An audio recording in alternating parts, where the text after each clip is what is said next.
자, 여러분, 두 번째 시간 시작해 볼게요. 많이 늦어졌네요. 시간이. 업로드 하는데도 시간이 오래 걸리고, 첫째 시간을 너무 길게 했네요, 제가. 여러분들에게 해주고 싶었던 말이고, 뭐 공지하고 그러니까 오래 걸렸어요. 시간을 꼭 확인하면서 하겠습니다. 자, 큐아 스택입니다. 이제 연습 문제인데요. 연습 문제는 실제로 한번 그냥 파이썬 코드로 여러분들이 그냥 이런 큐아 스택이라는 개념을 몰랐을 때, 일단은 앞에하고 뒤하고 하나씩 비교하는 거잖아요. 그 방법을 써서 그러면 중간을 기준으로 중간은 앞에 어떻게 해요? 하나는 앞에서부터 하나씩 빼고 다른 하나는 뒤에서부터 하나씩 빼는 그러한 코드를 입력하면 되겠죠. 그러니까 이건 이제 여러분들이 논리적 사고를 하는 거예요. 그래서 문장이 앞뒤를 차례로 비교해서 각 문자가 같은지를 보고 만약 틀리면은 이런 식이겠죠. 뭐 이게 우리 배웠지만 이거면은 틀리고 같으면 이것도 써야겠죠. 파이썬에서 그렇게 확인하는 문장. 그래서 이 방법으로 회문인지 아닌지 판단하는 알고리즘 한번 만들어 보다 이거죠. 그래서 주어진 문장의 문자열의 앞뒤를 서로 비교하고 문자열을 s, sentence의 약자를 쓰고 회문이면 true 아니면 false 이렇게 우리가 출력을 할 거다 이렇게 논리적으로 돼야 돼요. 그래서 처음에 init, 처음에 초기화를 하고 그 다음에 입력은 이렇게 하고 출력을 이걸 줘야지. 그럼 내가 마지막에 입력하는 어떤 단어가 나올 거고 출력은 true, false라고 이제 출력하는 게 나와야겠죠. 그래서 definition을 하겠습니다. 그래서 펠린드롬이라고 해가지고 s라고 하고 이렇게 초기화를 하는 거죠. 인덱스에서 하나씩 빼겠다. i는 0, 즉 문자 앞에서 비교할 위치 초기화하고 그 다음에 j를 만들었는데 이제 두 번 돌리겠다 이거죠. 앞에서는 이제 0부터 시작하고 어떤 리스트가 있으면 뒤에는 전체 길이에서 이제 마이너스 1 하는 거 아시죠? 뒤에서 비교할 위치니까 뒤에 거 하고 그쵸? 그런 다음에 while문 돌립니다. 다시 말하지만 while문은 계속 무한 루프죠. 거기서 우리가 정지 조건을 만들어 줘야 돼요. 자, 근데 일단은 봐봐요. i하고 j로 한 이유가 있어요. 왜 그러겠어요? 0하고 이제 하는데 우리가 이걸 딱 하는 건 중간까지만 검사하겠다는 거잖아요. 여러분 개수를 한번 보시면. 그래서 I 위치에 있는 문자가 알파벳 문자가 아니면 뒤로 하나씩 이동하겠죠. 그래서 만약 if절을 하고 이 S sentence에서 I의 위치가 is alpha가 false면 그 알파벳 문자가 아니면 하나씩 뒤로 가면 되겠죠. 그래서 요거는 아시죠? I는 뭐예요? I 플러스 1을 이렇게 쓰는 거죠. 하나씩 더해가지고 계속 인덱스가 더해지는 겁니다. 이게 이해가 안 돼요. 이게 for문의 가장 기본, while나 while문의 기본입니다. 그래서 넘어가서 j 위치에 있는 문자가 알파벳 문자가 아니면 이번엔 거꾸로 앞으로 하나씩 오는 거죠. 하나씩 빼주는 거니까. 그쵸? 그래서 elif, if, elif, 그쵸? else 이렇게 되죠? 이거 아시죠? 여러분 반복문. 근데 반복문이 엄청 많아지잖아요. 그래서 차라리 아까쯤에처럼 Q나 그런 스테일 개념을 알면 그렇게 하는 게 더 편하죠. 자, 엘리프는 보면은 SJ 이제 J의 위치에 있는 게 is 알파벳이 아니면 뭐 아니면 이렇게 쓰겠죠. 뭐 이렇게 해서 true 이렇게 여러분이 변형했어도 똑같아요. 그쵸? 어, 그러면 이렇게 반드시 꼭 콜론이 있어야 되고 J에서 하나씩 뺀다. 이건 뭐예요? J는 J-1 이거잖아요. 이걸 해서 다시 계속 반복이니까 이렇게 뺀다. 그래서 I와 J의 위치가 알파벳 문자가 있으면 두 문자를 비교하고 아니면 회문이 아니잖아요. 그래서 요거 한번 돌고 또 요까지 검증이 됐어요. I하고 J하고 알파벳 문자인지를 확인한 거고 그런 다음에 엘리프 딱 해서 그 첫 번째 i부터 하는 위치가 일단은 어떻게 소문자로 바꿔줘야지 이제 비교가 되겠죠. 이게 아니라면이죠. 그쵸? J에서 소문자로 변형한 것이 둘 다 알파벳 문자가 있으면 비교고 아니면 회문이 아니니까 return false 반납하고 그쵸? false를 반환하고 그 아니면 true겠죠. 그러면 또 이제 갑니다. 그러면 이제 i와 j 위치가 두 문자를 비교하고 같으면 다음 비교 대상으로 넘어갑니다. 그래서 else면 i는 계속 플러스 하나씩 더하고 j는 마이너스 1씩. 그러니까 i는 하나씩 여기서 비교를 해가지고 같으면 같네? 그럼 다음 거. 또 회문인지 확인하니까 그 다음 또 확인해야죠. 그러니까 하나씩 이건 전진, 이건 하나씩 후진. 그쵸? 뒤에서부터. 그래서 그 전체는 같으면 true를 반납하게끔 지금 설정한 거예요. while문을 썼다는 거는. 그쵸? 아니면은 false를 반납하고, 정지 조건이 되는 거고. 그래서 wow 같은 경우도 그렇고, 요것도 그렇고. 그러면 결과는 동일하게 true, true, false가 나올 겁니다. 자, 이제 분할 전복에 대해서 공부해 볼게요. 이론적 공부를 좀 하셔야 돼요. 분할 전복 좀 어려워서 저번에 삽입 전열처럼 여기가 이제 여러분들이 많이 어려워하는 거예요. 왜냐면 이게 하나만 움직이는 게 아니라 삽입하면 저번 시간에 배웠던 것처럼 하나씩 뒤로 밀리잖아요. 그러니까 그런 걸 다 코드로 정해줘야 되겠어 그래요. 분할 전복 그것보다는 좀 쉽습니다. 분할 전복은 말 그대로 우리가 똑같아요. 이분 탐색, 그래서 이인 탐색부터 먼저 한 거예요. 이인 탐색 그게 제일 기초거든요. 왜냐면 우리가 어떤 거에 있으면 제일 쉬운 게 반으로 어떤 중간을 하고 여기 왼쪽 확인하고 오른쪽 그런 식으로 트리 구조도 그렇죠. 어떠한 위에서 해서 이게 분모고 있고 노드라고 해요. 그리고 이걸 링크라고 해요. 제가 이걸 설명한 이유가 나중에 딥러닝이 다 이런 식으로 되는 거예요. 설계할 때. 그래서 이렇게 왼쪽부터 탐색하냐 오른쪽부터 하냐 이제 보통 그러는데 이진 탐색 트리 할 때 어떻게 했어요? 왼쪽부터 탐색해서 이쪽에 있는 것들을 확인하고 이쪽에 있는 것도 확인하고 똑같이 적용되는 게 분할 전복입니다. 분할 전복은 우리가 어떤 문제가 있으면 한꺼번에 다 뒤지기 힘들어요. 왜냐면 5천만 명을 일렬로 나열해서 하나씩 이게 김씨인가 이씨인가 만약 이상가족 찾는다고 생각하세요. 여러분들이 누군가를 찾고 싶어요. 근데 그분이 어디 있는지 모르니까 서울부터 시작해가지고 그쵸? 부산까지 다 도시를 다 돌면서 5,600만 명을 다 만난다고 생각해 보세요. 끔찍하죠. 그쵸? 하루에 몇 명 만날 수 있을까요? 그러면 그래서 어떻게 하냐? 반으로 뚝 해가지고 여기부터 탐색해보고 여기부터 탐색해보고 보통 다 이런 식으로 한다 이거죠. 그래서 분할 전복이 바로 그겁니다. divide 다 한 다음에 정복한다. conquer. 자, 그래서 뭐예요? 주어진 문제의 입력을 다루기 쉽게 부분으로 분할합니다. 그런 다음에 문제를 해결하는, 즉 문제를 해결한다. 우리가 어떤 걸 정복한다. 이렇게 하는 겁니다. 문제를 더 이상 나눌 수 없을 때까지 나누고 이렇게 나누어진 문제들을 각각 풀면서 전체 문제의 답을 얻는 알고리즘을 우리가 분할 전복이라고 합니다. 자, 그러면 여기 보시면 문제를 두 단계인 분할하고 정복한다. 그래서 divide 그런 다음에 conquer 이렇게 하면 됩니다. 분할한 입력에 대해서 동일한 알고리즘을 적용해서 해를 계산하면서 이 해를 취합해서 원래 문제를 얻는 겁니다. 그래서 엄청나게 결국 빅데이터죠 이게. 그걸 조금씩 나눠서 용이하게 풀 수 있는 문제 단위로 나눈 다음에 그걸 다시 합쳐서 해결하자는 개념입니다. 그래서 분할된 입력된 문제를 우리 부분 문제 어디 셋이 있으면 어떤 집합이 있으면 그 중에 우리가 부분 집합 subset이라고 하죠. sub라고 하죠. 그러니까 문제가 있으니까 그 sub problem이죠. 부분 문제라 하고 거기서 어떤 걸 해결하면 부분해라고 합니다. 그래서 부분 문제는 더 이상 분할할 수 없을 때까지 계속 분할합니다. 그러니까 이게 다 보면은 여러분 어렸을 때 그냥 공부했죠. 소인수분해와 더 이상 나눌 수 없을 때까지 나오는 거 그런 게 나오고 그런 것들 찾는 거예요 결국. 그 점진적 개발에서 모듈 하나씩 개발하는 것도 분할 정복입니다. 이해되죠? 우리가 어떤 걸 봤는데 그래서 요걸 해결하고 이러고 하고 자 이게 얼마나 알고리즘을 많이 알면 업무의 효율이냐면 자 어떤 업무가 있는데 여러분들이 지금 이제 회사 들어가잖아요. 그러면 여러분들이 사장님이세요? 아니면 말단 사원이에요? 말단 사원이죠. 그러면 여러분들이 시켜요. 여러분 시킴을 당해요. 자, 그러면 벌써 이걸 하는 순간 여러분이 시키면 능동태, 그쵸? 여러분이 당하면 수동태. 영어도 된다 이거죠. 알고리즘을 알면. 그래서 여러분들은 다 수동태예요. 뭐야? 당해요. 그런데 한 명만 시켜요. 사장님이 시켜요. 바로 위에 대리님도 시켜요. 과장님도 시켜요. 3개월 일찍 온 손님도 시켜요. 그러면 어느 것부터 먼저 하냐? 그게 굉장히 중요하다 이거죠. 그렇죠? 근데 보통 이 사장님이 시키는 건 커요. 그쵸? 만약 사장님이 다이렉트로 시킨다 그러면 커요. 당연히 급해요. 그러면 요 문제, 빅데이터 문제 푸는 해결 방법도 동일합니다. 뭐냐?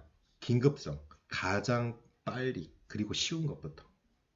그거거든요. 뭐냐? 그걸 하려면 뭐예요? 일이 경중이 어떤 거고, 어느 게 급한지, 시간 복잡도를 그래서 알아야죠. 이걸 하는데 오래 걸려. 이 알고리즘을 쓰면 해결할 것 같은데 오래 걸려. 가장 쉬운 알고리즘부터 여러분들. 그래서 시간 복잡도를 공부하는 거야. 이거는 컴퓨터에서 얼마나 오래 걸리냐, 빨리 하냐, 이 효율성이 있느냐, 이것도 있지만 여러분들 당장 현실에서 일상생활에서도 적용이 가능합니다. 이거죠. 봐, 우리가 어떤 게 있는데 어떤 모듈을 개발하고 요 모듈이 빨리 쉽고 빨리 급해. 그럼 요것부터 개발하고 그 다음 과제를 해야죠. 어차피 이건 궁극적으로는 이 모듈을 5개를 개발해야지 이 문제가 해결되는데 그거를 여러분들이 일을 갖다가 나눠가지고 하는 업무를 아는 거죠. 즉 이런 데 쓴다 이거야. 그래서 재기적, 항상 어떤 걸 반복하면 반복하게 됩니다. 그쵸? 그래서 재기적 구조를 가진 알고리즘에서 대개가 다 이 분할 정보 접근법을 씁니다. 그래서 문제를 쪼개. 그래서 요령이나 규칙은 없으며 개발자의 창의에 달려 있어요. 그래서 가장 여기보다 더 많은데 제가 일단 우리 이것만 배우니까 병합 정렬과 퀵 정렬에 대해서 우리가 공부한다. 그게 분할 정복의 대표적인 예입니다.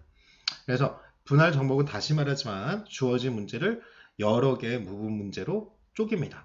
그래서 문제가 작아지면 작아질수록 풀기 쉬운 성질을 이용해 가지고 우리가 문제 크기가 엄청 줄어든다면 그러니까 n이 하나, 2개 정도면 바로 구할 수 있다는 거죠. 즉 n개의 원소를 정렬하는 문제를 자 이게 이런 게 이제 이산수학이에요. 이산수학이라고 컴퓨터 공학과 친구들이 배우는 게 뭐냐면 다 모든 문제를 0 아니면 1 완전히 이제 극단적인 거죠. 그쵸? 그래서 여러분들이 보면은 제가 이제 MBA를 했잖아요. 경영대학 딱 갔을 때 느꼈던 게 뭔지 아세요? 문과생하고 이과생하고 맨날 디베이팅 해요. 그 왜냐면 사고 방식이 틀려요. 왜냐면 논리적으로 이제 이런 것들을 공부한 공학 친구들은 답이 안 나오고 우리 두리뭉실가 이것도 이거고 이것도 좋은 거요. 막 중도 우리 맨날 그러잖아요. 중도. 결국은 근데 그거는 답이 안 나온다는 거예요. 이것도 아니고 저것도 아니고 이것도 아니고 이것도 아니고 이해되시죠?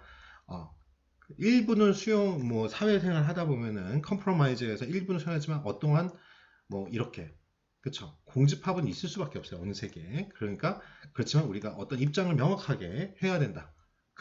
이제 그런 걸 많이 논술에서도 배울 거예요. 바로 그런 거예요. 여기는 완전 흑백 논리죠. 왜? 1 아니면 0. 컴퓨터는 그래요. 이산수학이니 그걸 배우는 거예요. 왜? 켜져. 꺼져. 여러분들이 만약 0.5라고 만약 해봐요. 그럼 미치는 거예요, 여러분. 자는데, 30초 간격으로 그 전등이 켜진다고 생각해 보세요. 얼마나 좋아. 그쵸? 이렇게 생각할 수 있을까요? 그런 거야. 컴퓨터가 지 맘대로 막 30분 간격으로 켜지고 꺼지고 그래요. 그렇게 생각하시면 돼요. 그러니까 그런 방식을 공부하는 게 이제 이산수학인데 그것 중에 가장 대표적인 게 뭐냐면 이렇게 분할하는 거예요. 분할. 그쵸? 분할한 다음에 정복. 그쵸? 이런 식의 하는 방식이다 이거야. 1, ON, 0, OFF. 이렇게 경험합니다. 실제로 C 언어가 그렇게 돼 있어요. 1, 0 이렇게 나와요. 결과값이 다. 자, 그래서 이제 어찌됐든 n개의 원소를 정렬하는 문제를 2개, 즉 2개로 나누면 뭐예요? 2개를 반띵했으니까 이거 좀 용어가 좀 그러네요. n을 2로 나눴다. 그죠? 이거 다시 찍기는 13분이나 찍어가지고 안 되겠어요. 그냥 반으로 나눴다. n분의 2. 그쵸? 2분의 n. n을 2로 나눴다. 원소를 정렬하는 문제를 분할하는 것이다. 자, 이렇게 보시면 돼요. 이렇게 큰 덩어리 문제가 있어요. 만약 이 n이 5천만 개라고 해봐요. 그쵸? 이거 언제 다 해? 우리 이거 일렬로 있잖아요. 그러면 우리가 배웠던 가장 쉬운 방법을 하나씩 다 보는 순차예요. 그쵸? 가장 미련한 거죠. 근데 기본적으로 그렇게 하죠. 그러니까 뭐예요? 우리가 2분 할 때는 반 나눠서 여기서 여기 이렇게 했잖아요. 그래서 찾으면 끝. 이제 그런 거예요. 여러분 찾았는데 중간에 또 거기서 이번 기회에 또 그러면서 다 봐요? 아니잖아요. 그러니까 즉 여러분 우리가 만약 n개의 어떤 입력이 있는데 이걸 3개로 분할하고 싶은 거예요. 그러면 3개로 이렇게 분할해요. 공통으로 나누겠죠? 점을. 그래서 그런 다음에 그걸 또 뭐예요? 또 3분의 1. 3개로 또 나눠.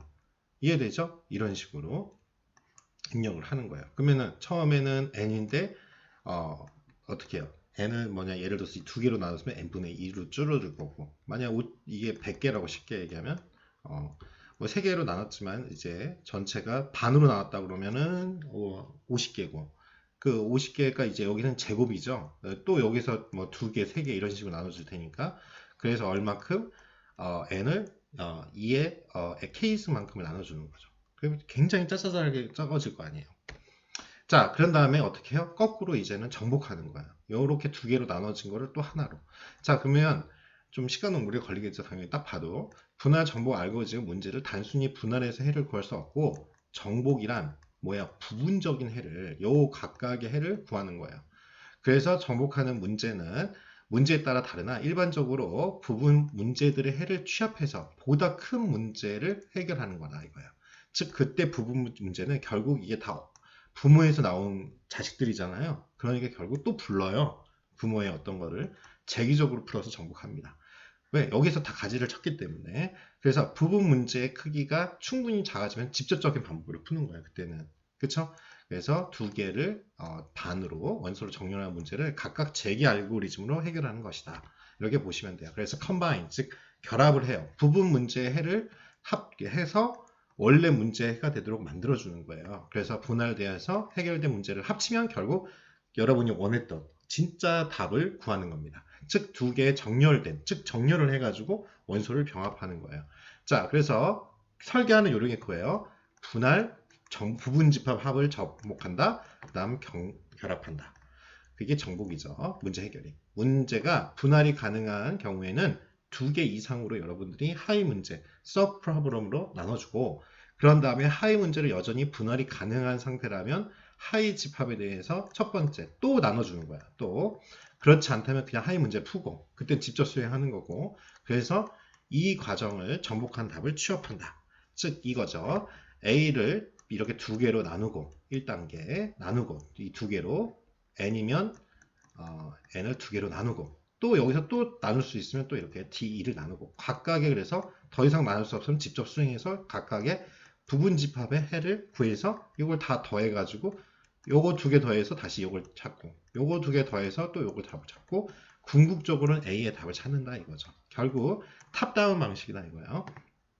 그래서 하나씩 이게 결국 트리 구조잖아요. 그쵸? 그래서 저번 시간에 이진 트립을 먼저 배운 거예요. A는 B와 C로 분할하고 B는 D와 E로 분할되는데 각각의 해를 취합해서 또 B의 해를 구하는 거죠. 거꾸로 접근을 하는 거예요. 나눈 다음에. 그래서 D, E, F, G 요거에 각각 더 이상 분할할 수 없는 부분 문제들이 되면 각각을 직접 수행해서 여러분이 해결하고 이 F와 G의 해를 취합해서 C 요 D와 E는 B 이렇게 두 개 더해서 A의 해를 구한다. 단순한 논리입니다. 즉 입력 크기가 n인 이게 있으면 총 몇 번 분할해야지 1이 될까? 그러면 여러분이 이런 게 이제 이산수학에서 총 분할한 횟수를 k라고 하면 우리가 하나씩 한 번 분할할 때 반이니까 n을 2로 나눈 거고 두 번 분할하면 봐봐요. 이러고 수학 잘 못하시는 분들 많은데 이거 봐봐요. 몇 개로 빠져요? 이게 한 번 하면 두 개죠. 한 번 수행할 때. 이렇게 그림을 그려보시면 편해요. 두 번 수행하면 뭐예요? 2의 제곱이죠? 4개로 나눠지잖아요. 그러면 쭉 k번 나누면 n을 2k로 2의 nk승으로 나눈 거겠구나. 그래서 이게 이거죠. 이런 식으로 노는 거죠. 여러분들이 하는 n을 2의 k승으로 나눌 때 그게 1이면 더 이상 분할할 수 없죠. 그러면 자 이거를 로그를 취하면 k를 구하는 게 그렇죠. 지수승이 앞으로 오는 게 결국 뭐예요? 값이 되는 게 로그죠. k는 로그 이를 지수승을 해야 되죠. 요게 지수로 가죠. 요 밑수로 2의 n 이거 지우면 안 되지. 지워져 버리냐? 그렇죠? 요거죠. 이진법으로 했을 때 그 결국 로그 2의 n 그렇죠? 이게 되는 거죠. 여러분들이 이걸 꼭 기억하셔야 된다 이거죠. 자, 그래서 우리 책에서는 이게 마지막에 나와 있어요. 이게 결국 분할 정복이에요 하고 나오는데 큰 그림부터 그려야지 여러분들이 밑에 거를 하지 바로 코드로 들어가면 뭐 안 되겠죠. 책이 잘 써 있는데 좀 부족해요. 좀 이렇게 큰 그림부터 보여주고 작은 거. 그래서 일일이 힘들게 제가 이런 게 저도 지금 다른데 잘라가지고 붙이고 이러고 있잖아요. 자, 그래서 분할 정복 보면 divide and conquer라고 하죠. 즉 병합 정렬은 이 중에서 가장 대표적인 게 병합정렬하고 퀵정렬을 우리 배운다고 그랬어요. 병합정렬은 주어진 문제를 절반 나눈 다음에 재기 호출로 풀어가는 방식이에요. 즉, 큰 문제를 작은 문제로 나눠 분할해서 정복하는 방법 알고리즘을 분할 정복, divide and conquer라고 하고 입력 크기가 굉장히 커서 풀기 어려웠던 문제도 반복해서 잘게 이렇게 자르다 보면 굉장히 쉬운 문제, 즉 종료 조건 우리가 while문 특히 쓰면 더 그렇죠. 그 원리를 이용하고 분할 정복은 잘 활용한 계산 복잡도가 더 낮은 효과적인 알고리즘 만드는데 좋습니다. 어찌됐든 결국은 로그 값이잖아요. 그러니까 여러분 알죠? 지수승으로 이렇게 2에 n승으로 가면은 이거는 진짜 답이 없는 거예요. 이 알고리즘 안 좋아요. 언제 끝날지 몰라요. 이거죠. 순차 정리보다 더 안 좋은 알고리즘이다. 이렇게 되잖아요. 로그는요. 또 2면 그쵸? 그래서 이렇게 만드는 거예요. 대부분. 그래서 계산 복잡도가 n 곱해죠. n에 곱하기 로그 n이에요.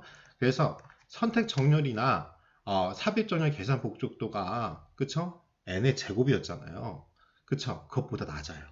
그쵸? 그래서 따라서 정렬해야 할 자료 개수가 많을수록 병합 정렬이 선택 정렬이나 삽입 정렬보다 훨씬 더 빠른 정렬 성능을 발휘합니다. 그래서 예를 들어 여기 제가 했던 애잖아요. 저 그냥 그게 나왔는데요. 이거 뒤도 안 보고 아주 좋아요. 또 봐요. 분명 5천만 명이에요. 근데 그거를 생년월일로 정렬을 한다고 생각해 보세요. 여러분 공무원 됐어요. 그래서 대한민국 공무원이어가지고 5천만 인구 센서스 조사해서 생년월일을 순으로 정렬을 해야 되는데 그냥 줬어요. 5천만 명의 인적사항을. 그러면 여러분들이 선택 정렬이나 사육 정렬이면 n제곱이에요. 뭘 해야 되겠어요? 분할 정복을 해야겠죠? n의 제곱이 2500조예요. 그쵸? n 로그 n은 13억이에요. 그러니까 입력 크기를 할 때 5천만 명을 입력을 한다고 해도 여러분의 n 제곱은 2500조예요. 여러분 주고 이러면 되지. 여러분이 자손까지 이 숙제를 남겨줘야 돼요. 내 자손아 족본이라 5천만 명을 생년월일 순으로 정렬해야 된다. 2500조니까. 그쵸? 이게 만약 하나 할 때마다 10초 걸린다 그러면 여기다가 10초 곱하시면 돼요. 그쵸? 근데 이거 봐봐요. 이거면 13억 초 하면 돼요. 아니 130초 130억 초가 되겠네요. 10초씩 걸린다고 하면. 즉 2500조는 13억보다 무려 200만 배 정도의 큰 숫자입니다. 그쵸? 그래서 자 그러니까 어떤 사람들은 같은 업무를 하는데 하루 종일 그쵸? 주말 내내 나가도 못 끝내. 근데 어떤 분은 이 알고리즘을 여러분 이제 배운 남자, 배운 여자예요. 알고리즘을 아는 순간 이 문제를 딱 보고 분할 전복 해야지. 이래야지 여러분들이 이 배운 힘들게 이 온라인 강의를 그쵸? 이 역병 속에서 그죠? 여러분들이 공부하는 의미가 있는 거죠. 여러분 이러려고 공부하는 거예요. 5의 n 곱하기 로그 n 정렬 알고리즘 계산식에 얼마나 많은 차이가 나는지 여러분 짐작할 수 있다 이거예요. 자, 그래서 병합정렬 들어가 볼게요. 병합정렬이란 다시 한번 보면 병합정렬은 입력이 두 개의 부분 문제로 분할되어 있어 2분의 1씩 감소하는 분할 정복 알고리즘입니다. 그래서 n개의 2분의 n개씩 두 개의 부분 문제로 분할하고 그걸 재기적 병합 정렬한 다음에 두 개의 정렬을 병합한 거를 정렬한다. 그걸 정복했다. 그래서 병합 과정이 문제를 정복하는 거다. 그래서 병합 merge 한다고 그러죠. 병합이란 두 개의 각각 정렬된 숫자들 한 개의 정렬된 숫자로 합치는 거예요. 자, 벌써 merge 나오죠. 여러분들이 우리 경영학에서 이걸 적용하면 어디에 될까요? merge 하니까 딱 생각나는 게 있지 않으세요? merge and acquisition. 뭐예요? M&A. 여러분들이 정복 기업이야. 그래서 어떤 데를 인수 합병해. 그러면 항상 문제가 생겨요.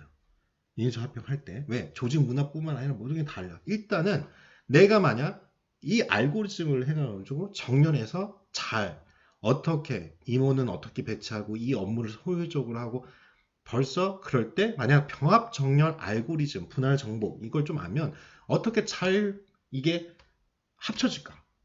특히 이질적이고 근데 어떤 업무는 똑같았는데 보통은 그렇죠? 보통 비슷한 계열 해가지고 계열사를 만들던가 이렇게 할 거 아니에요. 적용할 수 있어요. 여러분들이. 그럼 우리는 공학에서 생각하는 거랑 다르게 그렇게 현실적으로 이걸 어떻게 적용할지 생각을 하시면 돼요. 잘 보세요. 자, 배열이 A하고 B가 있습니다. 6, 14, 18, 20, 29예요. 여긴 1, 2 이렇게 돼요. 그러면 결국은 배열 C를 우리가 만드는 거 아니에요? 요거 두 개에서 이렇게 오고 6, 14는 여기에 들어오고 순서대로 이렇게 정렬하는 거.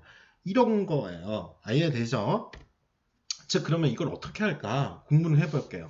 처음에 여기 지금 잘 보이시나 모르겠는데 제가 확대를 했는데 글씨가 이제 이미지로 작아져서 이렇게 일렬적으로 지금 있어요. 이렇게. 그러면 여기서 뭐야? 이게 반을 나눠. 띡. 8개니까 4개씩 나누면 되겠죠? 37, 10, 22, 30. 여기서 여기 나누라고요. 그럼 이렇게 나누죠. 보여요? 그런 다음에 어떻게 해요? 요걸 또 반으로 나눠. 37, 10. 여기 22, 30. 보여요? 여기만 일단 할게요. 여기만. 그러면 여기 봐요. 요거 37은 하나로 더 이상 안 잘라지죠? 자, 이제 여기서 어떻게 해요? 병합 들어갑니다. 어느 게 커요? 10. 그 다음 37. 이해되시죠? 여기 오케이. 1단계 여기까지. 여기 22, 30 봐요. 22, 30. 분할해요. 20, 30이죠. 그대로 순서대로 와도 되겠네. 이렇게 와요. 여기 와요. 그럼 요거에서 10, 30으로 돼 있고 22, 30이에요. 여기에서 병합해서 10, 22, 30, 37 이렇게 만들고 여기서 할 때는 직접 수행해야겠죠. 합병할 때. 그 다음에 여기 내려와요. 자, 요거 순위. 그 다음에 여기도 이렇게 똑같이 해가지고 요거 나왔어요. 요거. 그러면 여기서 요 10, 13 비교해가지고 요거 나오고 요렇게 하고 이렇게 하는 알고리즘입니다. 그래서 시간 복잡도가 어떻게 되냐? 그게 중요한데 분할하는 부분은 배열의 중간 인덱스 계산과 두 번의 재기 호출을 하죠. 그래서 5의 1 상수항의 시간이 소요됩니다. 근데 병합은 수행하는 시간은 입력의 크기에 비례하죠. 지금 여기 보면 m개, n개, 그렇죠? 두 개의 정렬된 배열 A와 B의 크기가 각각 n하고 m이라면 n하고 m에다가 그쵸? 전체에서 마이너스 1을 뺀 거가 됩니다. 합병을 하면. 그래서 병합 정렬의 시간 복잡도는 우리가 총 8개의 숫자가 있으면 그 합병에 참여하니까 합병은 어떻게 해요? 입력 크기에 비례하므로 각 층에서 각각 여기 1층, 2층, 3층이라고 할게요. 그러면 이 합병할 때는 어떻게 하냐? 5의 n만큼 들어갑니다. 그쵸? 5의 n만큼. 그래서 층수를 우리가 세워보면 8개의 숫자를 반으로 반에 반, 반, 반 이렇게 나오잖아요. 그래서 총 3층 n은 8개에서 여기서 시작해요. 2로 나눴죠. 1층은 4개로 쪼개지고 요거는 제곱이니까 이 2개 2층. 그래서 마지막 요거는 1, 2자 3층. 이렇게 이 과정으로 3층이 만들어졌죠. 그래서 입력의 크기가 n일 때 몇 개의 층이 만들어지냐? 그러면 n을 계속해서 반씩 나눠요. 더 이상 나눌 수 없는 크기 1이 있으니까 그걸 1을 빼는 거예요. 아까쯤에. 그래서 1이 될 때 분할을 멈춥니다. 딱 0이 되면 안 되죠. 뭔가 딱 하나로 끝날 때. 그렇죠? 그래서 따라서 K번 반씩 분할했으면 K개의 층이 생기는 것이고 K는 N이 2의 K승이죠. 그러면 이건 우리가 바꾸면 이거죠. K는 로그 2의 N. 그쵸? 이거라고 했죠. 제가. 그래서 우리 층수에서 5의 N은 결국 이렇게 N만큼 해서 이 로그만큼을 곱한 5의 N 곱하기 로그 N만이라고 합니다. 그래서 근데 단점이 뭐냐면 공간 복잡도예요. 시간 복잡도가 아니라 뭐냐면 아까 치면 이게 이제 병합 정렬은 펼쳐야 되잖아요. 층도 나눠야 되고 그쵸? 즉 메모리 공간에 원래 우리가 하나 리스트면 이거 하나 공간 주면 되잖아요. 그래서 지금 벌써 n 곱하기 m 해가지고 또 나누고 층 나눠야 되잖아요. 즉 입력을 위해서 메모리 공간을 추가로 또 임시 배열을 해줘야 된다 이거예요. 그러니까 공간 복잡도가 층수가 아까 3개 층으로 나눴잖아요. 2의 3승이 8이었는데 아까 봤죠. 하나씩 2개씩 하시니까 4, 2, 1이 나올 때까지니까 어떻게 해요? 3층을 했잖아요. 결국 이게 이거잖아요. 그러니까 n만큼의 공간 복잡도가 필요한 거예요. 두 개의 정렬된 부분을 하나로 합병하기 위해서 병합된 결과를 또 저장할 공간을 하나 또 만들어줘야 돼요. 그래서 공간 복잡도가 단점이다. 그러니까 좀 되게 커야 된다 이거죠. 예를 들어서 여러분들이 저걸 만약 푼다고 그러면 아주 간편한 게 이런 게 서류 덩어리가 있어요. 현실사에서. 그러면 여러분들이 이걸 이제 어떻게 이거 야 너무 많아가지고 이렇게 쌓여 있어. 예를 들어서 이게 빠바바바 어떻게 생각할까요? 우리가 막 범죄 뭐 리스트 막 조사한다고 생각해봐. 그러면 어떻게 해요? 여러분 이렇게 범죄 영화 같은 드라마 이런 데서 보면 쌓여 있어. 그러면 어떻게 해요? 거기서도 이렇게 반 나누죠. 반 나눠가지고 이렇게 놓고 여기서 또 이만큼 추려가지고 또 놓고 그래가지고 막 이렇게 펼치죠. 막 펼쳐가지고 얘가 요렇게고 요렇게 연결되고 막 그쵸? 범죄 구성할 때 막 이렇게 막 붙이잖아요. 벽에다 막 붙이고 그만큼 공간이 엄청 필요한 거잖아요. 이해되시죠? 그거예요. 그렇게 생각하시면 돼요. 실무에서도 결국 우리는 몰랐지만 경험에 의해서 그렇게 봤지만 실제로도 이렇게 하고 있다 이거예요. 결국 그걸 보고 알고리즘을 만든 거니까. 그쵸? 자, 그래서 병합 정렬. 그래서 요거 할 건데 시간이 또 30분이네. 아유. 자, 일단 여기서 멈추고 문제 10번부터 3교시 할게요.